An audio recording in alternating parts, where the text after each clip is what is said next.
Now, last week we talked about the three brains, okay, which is, if you remember, intellect, emotion, instinct, which is also the body, the attachment to the senses, and also sex, sexual energy. But it's the body, basically. Intellect, emotion, instinct. These are three brains, three separate brains, which is already scientifically proven that we don't just think in a brain, but we have our whole body thinks.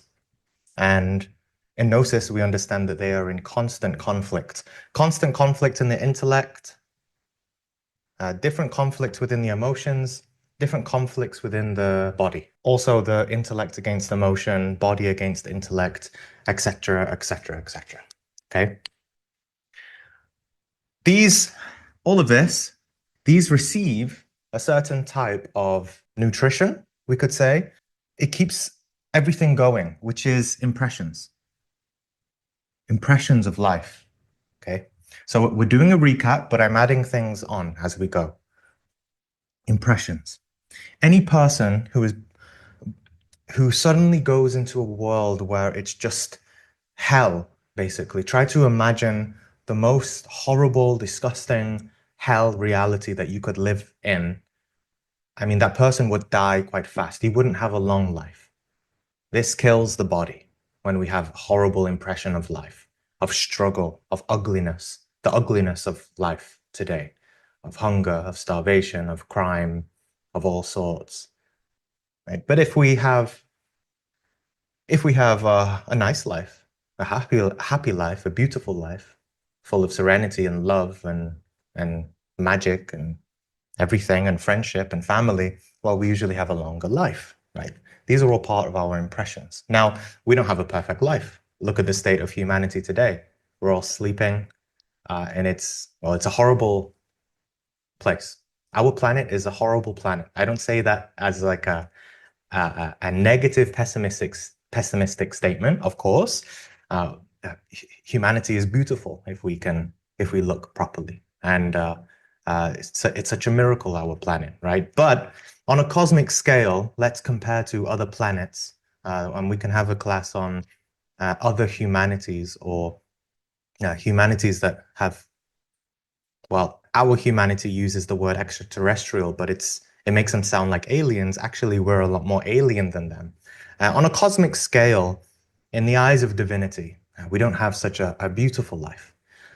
The thing that is beautiful is that we have a great opportunity to become great masters because we live in such limitation and we're so asleep. We've gone so deep into the darkness. But a person that goes so deep into the darkness and awakens becomes something really great on a cosmic scale. So what I'm saying is we all have a difficult life. And we, not just externally, but also internally. We have psychological problems, issues, things that make us suffer. That's why we're here. That's why we're in this class. We are experiencing suffering. We are experiencing the sleepiness of life. If you've seen the movie The Matrix, we're all just kind of bored in a 9 to 5 kind of mundane cycle of repetition, and we don't really know the real meaning of our life. And so all of that impression goes into our body and and into our senses, and we don't understand it. And then all of those impressions that we identify with that are clogged, that are not digesting properly, we don't comprehend life. It all turns into dreams and sleeping consciousness, ego, our conditioning, our psychological conditioning, totally asleep and not really sure about, we don't have any clue or idea about our existence. Okay, so as we've also been exploring self-observation, really start to pay attention to what's going on internally.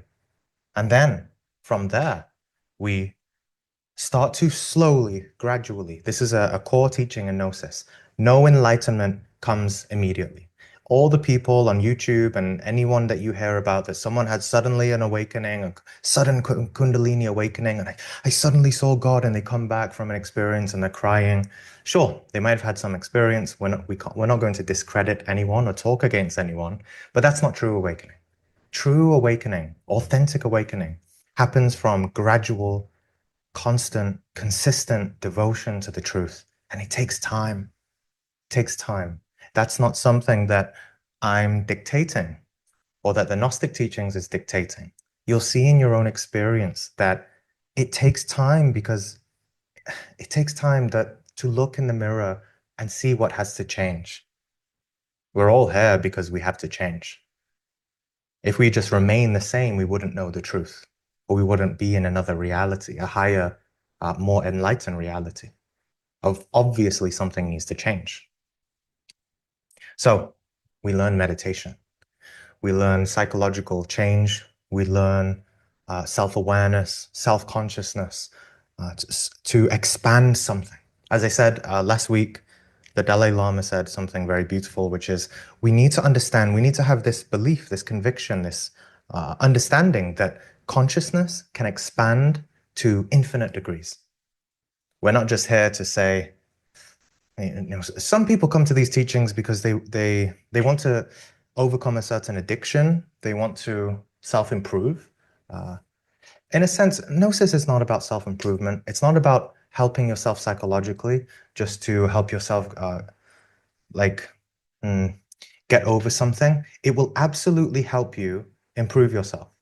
It will absolutely help you to change certain things about yourself and improve. It might even help you to get a better job or something like this. However, there's a cost there, because these teachings are thorough, they're whole.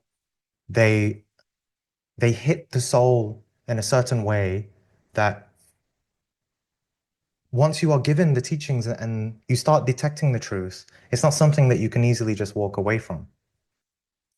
So that's why we call this type of awakening is an initiation.